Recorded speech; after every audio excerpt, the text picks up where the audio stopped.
আলপনা গ্রাম রঙে ভরা এক শিল্পের স্থান, মাটির ক্যানভাসে একা সৃষ্টির অফুরান টিকোয়েল গ্রাম।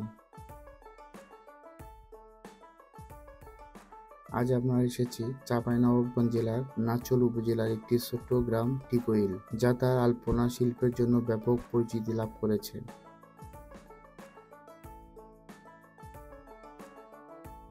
গ্রামটির প্রতিটি বাড়ির দেয়াল যেন এক উন্মুক্ত ক্যানভাস, যেখানে স্থানীয় বাসিন্দারা নান্দনিক আলপনা আঁকেন।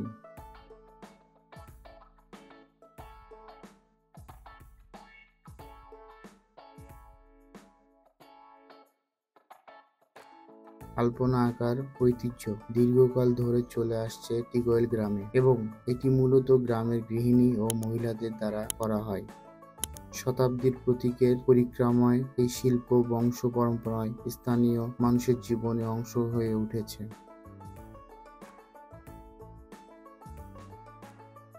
গ্রামের বাড়িতে দেয়াল থেকে শুরু করে রান্নাঘরের দেয়ালও আলপনা ছাড়াই থাকে না।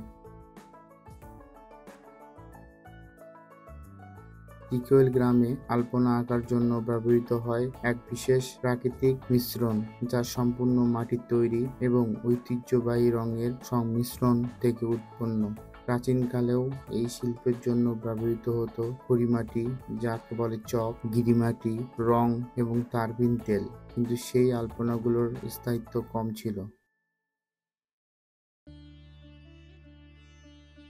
আজকাল গ্রামের শিল্পীরা গিরিমাটি, শুকনো বরই চূর্ণ, আমের পুরাতন আটির শাঁস চূর্ণ, চক, গুঁড়া এবং কলা গাছের কষ সহ আরও অনেক কিছু উপাদান ব্যবহার করেন। এই মিশ্রণটি প্রায় 4 থেকে 5 দিন ভিজিয়ে রেখে আলপনা আঁকা হয়, যা 1 বছরের বেশি সময় টিকে থাকে।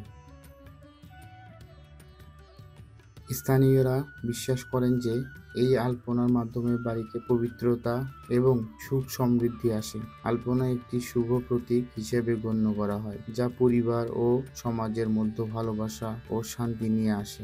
যদিও গ্রামবাসীদের কাছে টিকোয়েল গ্রামে আলপনা আঁকা শুরু সম্পর্কে সুনির্দিষ্ট কোনো ধারণা নেই, তারা পারিবারিক ঐতিহ্য অনুযায়ী এই শিল্প চর্চা ধরে রেখেছে।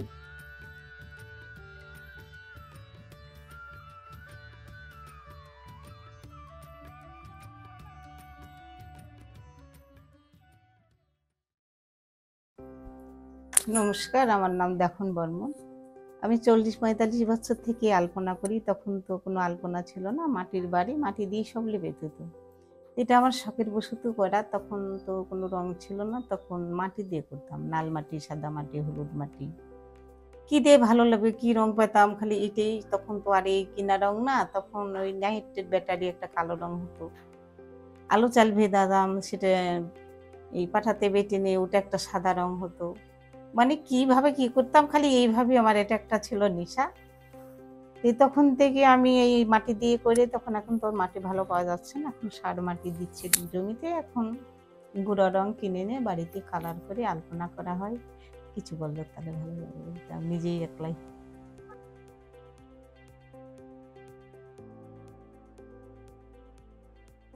এটাই আমি সৌভাগ্য মনে করি। এটা কখনো তো ভাবিনি যে আমার বাসাতে দেশ বিদেশিরা তো বাংলাদেশের আসে আসে কত আসতো থেকে বিদেশিরাও আসে। এটা আমি সৌভাগ্য মনে করি যে আমি বাসা থেকে যদি আলপনাটা না করতাম তাদের আমি সাক্ষাৎ পেতাম না। আমি এটা যতই কষ্ট হোক আমি কষ্ট মনে করি না। সারাদিন সময় কাটাই, সকাল থেকে সারাদিন মানুষ আসা যাওয়া করে। আমার রান্না বান্না খাওয়া দাওয়ার সময় যত আমি কষ্ট হয় সেটা মনে করি না। আমি মনে করি যে আমি যদি আলপনা না করতাম তাদের আমি সাক্ষাৎ পেতাম না। কত দূর দূরান্ত থেকে আসে, তাদের নিয়ে আমি সময় কাটাই, সেটাই ভালো লাগে।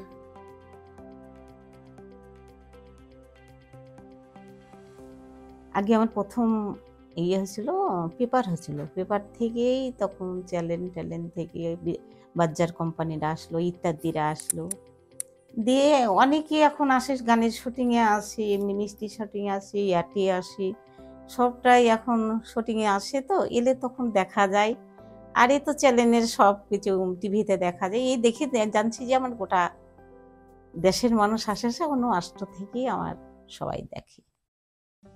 এখন আসা যাক আপনারা কিভাবে এখানে আসবেন।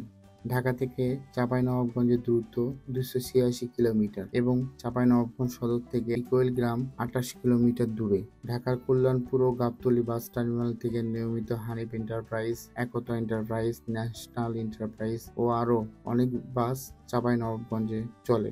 এসি নন এসি ভেদে 800 থেকে 1400 টাকা হতে পারে। এছাড়াও ঢাকা কমলাপুর রেল স্টেশন থেকে বনলতা এক্সপ্রেসের ট্রেনে চাঁপাইনবাবগঞ্জ পৌঁছানো যায়।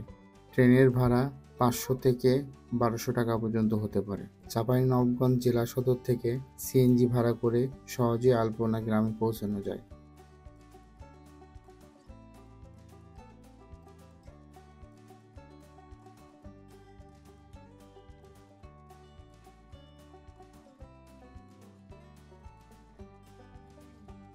এখানে চাঁপাইনবাবগঞ্জে খাবারের জন্য বেশ কিছু হোটেল ও রেস্টুরেন্ট পাওয়া যায়। এখানকার জনপ্রিয় খাবারের মধ্যে শিবগঞ্জের ঐতিহ্যবাহী আদি চমচম একবার চেষ্টা করে দেখতে ভুলবেন না।